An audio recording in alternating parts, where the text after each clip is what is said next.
Assalamualaikum warahmatullahi wabarakatuh. Hai teman-teman, perkenalkan nama saya Najwa Agustina Setiawati dengan nomor induk mahasiswa 238.012 dan kini berkuliah di semester 2, Fakultas Ilmu Komunikasi, Universitas Putra Indonesia Cianjur.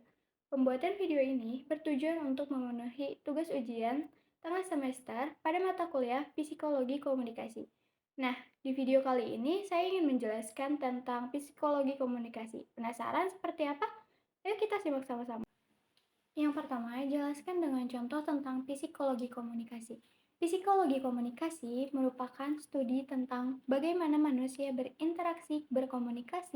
berkomunikasi satu sama lain. Contoh konkret dari psikologi komunikasi dapat dilihat dalam situasi sehari-hari.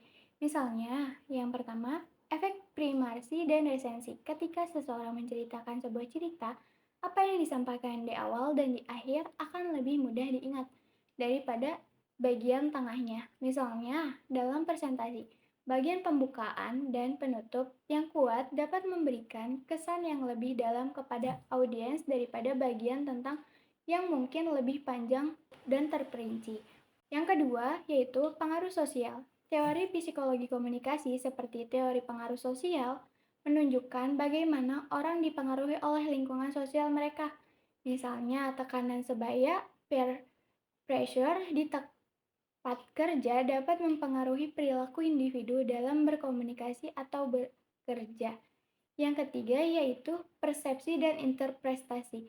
Setiap orang memiliki cara untuk mempersepsikan dan menginterpretasikan informasi yang diterimanya. Misalnya, dalam sebuah percakapan, dua orang bisa memiliki persepsi yang berbeda terhadap pesan yang sama tergantung pada latar belakang pengalaman pemahaman mereka. Yang keempat yaitu efek halo. Ini adalah fenomena di mana persepsi positif atau negatif tentang satu aspek seseorang mempengaruhi persepsi kita tentang aspek lainnya. Misalnya, jika seseorang dianggap sebagai ahli dalam satu bidang, orang mungkin cenderung menganggapnya juga ahli dalam bidang lainnya, meskipun mungkin tidak demikian. Dalam contoh tersebut, psikologi komunikasi memberikan pemahaman tentang bagaimana individu berinteraksi, berkomunikasi, dan dipengaruhi oleh pesan yang mereka sampaikan atau terima dalam berbagai situasi.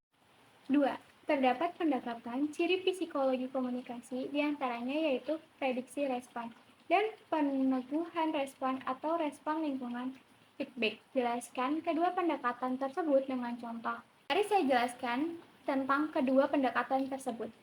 Yang pertama yaitu prediksi respon. Pendekatan ini melibatkan upaya untuk memahami bagaimana orang akan merespon pesan atau stimulus yang diterima.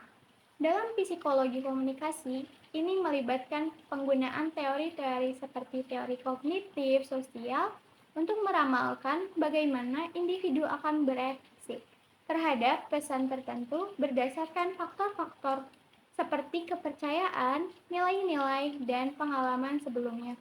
Contohnya adalah ketika seseorang marketer memprediksi bagaimana konsumen akan merespon iklan produk baru, berdasarkan analisis pasar dan penelitian pasar yang mendalam. Yang kedua yaitu peneguhan respon atau respon lingkungan, feedback. Pendekatan ini melibatkan memperhatikan respon yang diberikan oleh penerima pesan dan merespon kembali sesuai dengan respon tersebut. Dalam komunikasi interpersonal, respon tersebut dapat berupa verbal atau nonverbal seperti senyum, anggukan kepala, atau bahkan tanggapan langsung terhadap pesan yang disampaikan. Contohnya adalah ketika seseorang menyampaikan ide di rapat dan reaksi positif dari rekan kerja lainnya memberikan peneguhan terhadap ide tersebut yang kemudian dapat mendorong individu tersebut untuk lebih aktif berpartisipasi dalam diskusi. 3. Jelaskan bagaimana penggunaan psikologi komunikasi dalam membentuk komunikasi yang efektif. Penggunaan psikologi komunikasi dapat membantu dalam membentuk komunikasi yang efektif dengan beberapa cara, yaitu yang pertama, memahami audiens. Psikologi komunikasi membentuk dalam memahami karakteristik, kebutuhan, dan kepentingan audiens yang akan dihadapi. Dengan memahami audiens secara lebih baik, komunikator dapat menyusun pesan yang sesuai dengan latar belakang dan preferensi mereka. Yang kedua yaitu penggunaan bahasa yang tepat.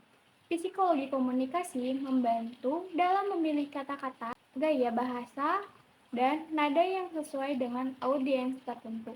Ini memungkinkan pesan untuk lebih mudah dipahami dan diterima oleh penerima. Yang ketiga yaitu teknik persuasi.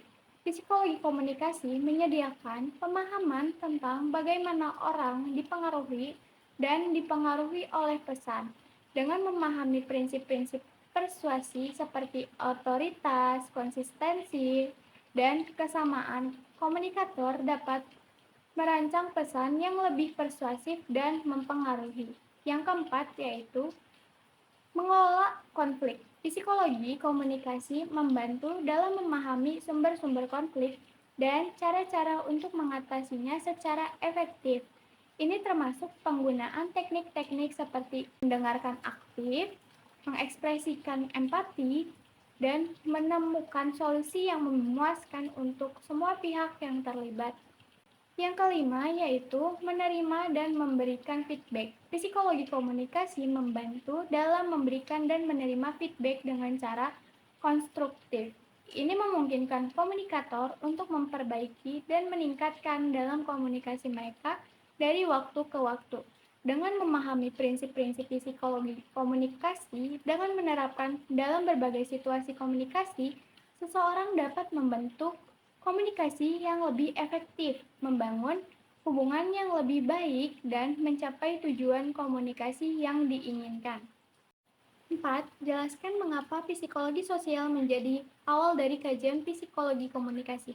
Psikologi sosial menjadi awal dari kajian psikologi komunikasi karena adanya pemahaman bahwa interaksi sosial dan komunikasi saling terkait erat. Berikut beberapa alasan mengapa psikologi sosial menjadi titik awal dari kajian psikologi komunikasi. Yaitu yang pertama, fokus pada interaksi antar individu. Psikologi sosial meneliti bagaimana individu mempengaruhi dan dipengaruhi oleh orang lain dalam konteks interaksi sosial. Ini termasuk studi tentang persepsi, sikap, norma sosial, dan pengaruh sosial, yang semuanya relevan dalam konteks komunikasi interpersonal. Yang kedua yaitu peran persepsi terhadap orang lain.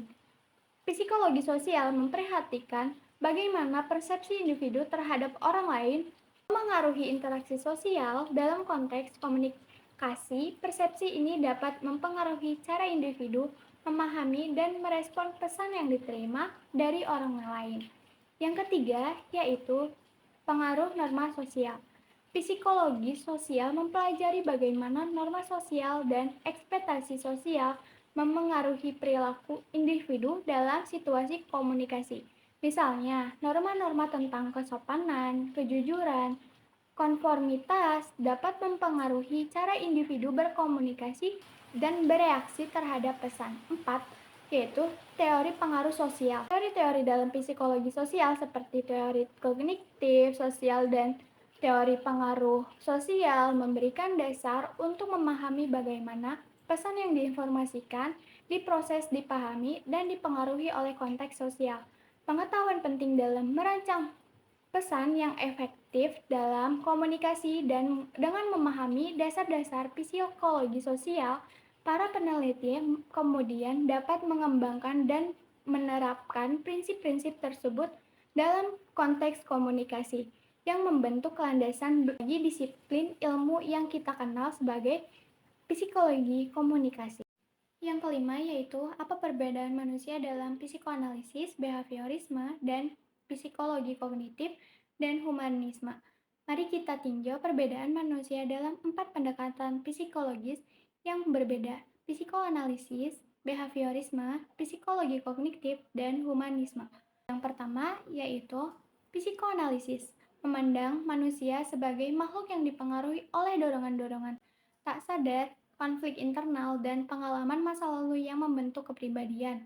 Menekankan pentingnya alam bawah sadar dalam membentuk perilaku manusia. Fokus pada konsep-konsep seperti ID, ego, dan superego untuk menjelaskan motivasi perilaku manusia. Yang kedua yaitu behaviorisme, memandang manusia sebagai makhluk yang dipengaruhi oleh lingkungan eksternal dan belajar dari pengalaman. menekankan pentingnya stimulus eksternal dan respon yang diamati dalam membentuk perilaku manusia. Fokus pada proses pembelajaran seperti pengkondisian, klasik, dan operan untuk menjelaskan bagaimana perilaku manusia terbentuk dan dipelajari. Yang ketiga yaitu psikologi kognitif, memandang manusia sebagai makhluk yang aktif memproses informasi dari lingkungan dan menggunakan pengetahuan mereka untuk memahami dan merespon dunia. Menekankan peran proses kognitif seperti persepsi, ingatan, pemecahan masalah, dan pengambilan keputusan dalam membentuk perilaku manusia. Fokus pada bagian manusia memproses, menyimpan, dan mengambil informasi dari lingkungan mereka. Yang keempat yaitu humanisme, memandang manusia sebagai makhluk yang memiliki potensi untuk berkembang dan bertumbuh secara penuh, menekankan kebutuhan akan pemahaman diri, aktualisasi diri, dan pengalaman subjektif dalam membentuk kepribadian manusia. Fokus pada aspek-aspek positif manusia seperti kebebasan, otonomi, dan keinginan untuk mencapai potensi tertinggi mereka. Secara singkat, psikoanalisis menekankan pengaruh konflik internal dan dorongan tak sadar, sedangkan behaviorisme menekankan pembelajaran dari lingkungan eksternal. Psikologi kognitif menekankan pemrosesan informasi dan pengetahuan, sedangkan humanisme menekankan pertumbuhan pribadi dan aktualisasi diri manusia. Sekian pemaparan yang dapat saya sampaikan kali ini. Saya ucapkan terima kasih buat teman-teman yang sudah menyimak. Sampai jumpa lagi di video selanjutnya. Wassalamualaikum warahmatullahi wabarakatuh. Bye-bye.